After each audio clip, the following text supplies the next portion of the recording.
வணக்கம் friends, welcome to Madras kitchen journey. இன்றைக்கி வந்து நம்ம சேனலில் அவல் வச்சு ஒரு சூப்பரான ஸ்நாக்ஸ் ரெசிபி தான் பார்க்க போகிறோம். இது வந்து ரொம்பவே ஹெல்தி அண்டு டேஸ்டியும் கூட. உங்களுக்கு இந்த ஸ்நாக்ஸ் ரெசிபி பிடிச்சிருந்தா பார்த்துட்டு மறக்காமல் ஒரு லைக் அண்ட் சப்ஸ்கிரைப் பண்ணால் சப்ஸ்கிரைப் பண்ணி சேனலுக்கு சப்போர்ட் தெரிவிங்க. இப்போ ஃபஸ்ட்டு ஒரு கப் அளவுக்கு சிவப்பு அவல் எடுத்துக்கலாம். நம்ம எந்த கப்பில் வந்து எடுக்கிறோமோ அதே கப்லேயே எல்லாமே அளவுகள் எடுத்துக்கலாம். 1/4 கப் அளவுக்கு வேர்க்கடலை எடுத்து வறுத்துக்கிறேன்.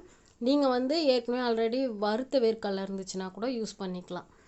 இப்போது நான் இதை வறுத்துட்டு அதை தோல் எடுத்து அப்படியே வச்சிடறேன். அதுக்கப்புறம் அதே கப்லேயே வந்துட்டு தேங்காய் வந்துட்டு 3/4 கப் அளவுக்கு துருவின தேங்காய் எடுத்திருக்கேன். இதை வந்து கொஞ்சம் வறுத்துக்கலாம். அப்போ தான் வந்துட்டு 2 நாள் இருந்தால் கூட நம்மளுக்கு வந்து கெட்டு போகாமல் நல்லாயிருக்கும். இந்த மாதிரி நல்லா வறுத்து எடுத்துக்கலாம்.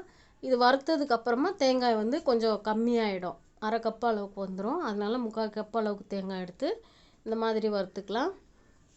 இப்போது அதை அப்படியே எடுத்து வச்சிடலாம். அதுக்கப்புறம் பேரிச்சம்பழம் வந்துட்டு ஒரு 6 பேரிச்சம்பழம் அதில் ஒரு இருக்க அந்த சீடை எடுத்துட்டு இந்த மாதிரி நீட்டாக நம்ம வந்து வச்சுக்கலாம் கட் பண்ணி.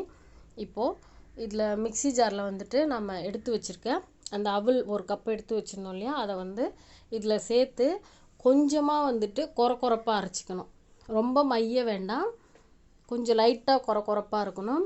அப்போ தான் வந்துட்டு நல்லா நம்மளுக்கு வந்து உருண்டை பிடிக்க நல்லா வரும். இல்லைன்னா வந்து அல்வா மாதிரி ஆகிடும். இந்த மாதிரி கொரன்னு இருக்கணும். இப்போது இந்த வேர்க்கடலையில் தோல் எடுத்து வச்சாச்சு. அந்த வேர்க்கடலையும் வந்து இதே மாதிரி கொரன்னு அரைச்சி வச்சுக்கலாம். அவல் வேர்க்கடலை ரெண்டுத்தையும் கொரன்னு அரைச்சி வச்சாச்சு. இப்போது வெல்லம் வந்து நம்ம எந்த கப்பில் வந்துட்டு அவல் எடுத்தோமோ அதே கப்பில் 1/2 கப் அளவுக்கு வெல்லம் எடுத்திருக்கேன். இந்த அளவு வந்து கரெக்டாக இருக்கும் இனிப்பு.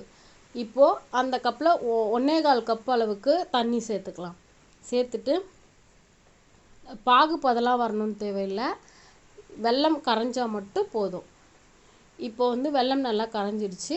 இதை எடுத்து நம்ம வடிகட்டிலாம் அதில் தூசுலாம் இருக்கும் இல்லையா, அதனால வடிகட்டி வச்சாச்சு. இப்போது திருப்பி அதே கடாயிலே அந்த வெல்லத்தை ஊற்றி நம்ம அவல் எடுத்து வச்சுருக்கோம் இல்லையா, பொடி பண்ணி அந்த அவலில் போட்டுட்டு உடனே வேர்க்கடலை போட்டுடலாம். அதுக்கு மேலே வந்து தேங்காய் வறுத்து வச்சுருக்கோம்ல அதையும் சேர்த்துடலாம். எல்லாத்தையும் உடனே போட்டுடலாம். போட்டு சிம்மில் வச்சே வந்து இதை வந்து கிளறி விட்டுக்கோங்க. இது வந்து டக்குன்னு ரெடி ஆகிடும், உடனே ரெடி ஆகிடும். வெல்லம் மட்டும்தான் கொதிக்க வச்சு எடுக்கணும், இது எல்லாமே டக்குன்னு ரெடி ஆகிடும். இப்போ வந்து இந்த மாதிரி நல்லா திக்காக வந்ததுக்கப்புறம் பேரிச்சம்பழம் எடுத்து வச்சுருக்கோம் இல்லையா, அதை வந்து சேர்த்துடலாம். பேரிச்சம்பழம் வந்து ரொம்பவே நல்லது, ஹீமோக்ளோபினுக்கு அதிகரிக்க ரொம்ப நல்லது. இப்போது நல்லா கலரியாச்சு, அடுப்பு ஆஃப் பண்ணியாச்சு. இந்த மாதிரி திரண்டு வரும்போது ஆஃப் பண்ணிவிடுங்க. பாருங்கள், உருண்டை வந்து நல்லா பிடிக்க வருது பாருங்கள். இந்த பதத்தில் அடுப்பை ஆஃப் பண்ணிடணும். இதெல்லாம் சிம்மில் வச்சு தான் ஃபுல் அண்ட் ஃபுல் செய்யணும். வெல்லத்தை காய்ச்சிட்டு சிம்மிலே வச்சு எல்லாத்தையும் போட்டு கலந்து செஞ்சிடலாம். இப்போ வந்து இந்த மாதிரி ஒரு சின்ன தட்டு வச்சு நம்ம வச்சு இதில் தட்டில் வச்சு கவுத்து அப்படியே கொடுத்தோம்னா கூட பசங்க சாப்பிடுவாங்க. இல்லை கையில் உருண்டை பிடிச்சி கொடுத்தாலும் சாப்பிடுவாங்க. இந்த ரெசிபி வந்துட்டு துளி கூட எண்ணெய் நெய் எதுவுமே சேர்க்கலை, அப்படியே வந்து நம்ம செஞ்சோம். ரொம்பவே நல்லாயிருக்கும். அதே மாதிரி அந்த உருண்டை பிடிக்கிற பதம் எல்லாமே நம்மளுக்கு கரெக்டாக வரும். நெய் தொட்டோ எண்ணெய் தொட்டோ பண்ணணும்லாம் அவசியம் இல்லை. அப்படியே நான் வந்து பாருங்கள் வெறும் கையிலே தான் பண்ணுறேன். ரொம்பவே நல்லா வருது. எண்ணெய் நெய் எதுவுமே சேர்க்காம சூப்பராக ஹெல்த்தியான ஒரு ரெசிபி.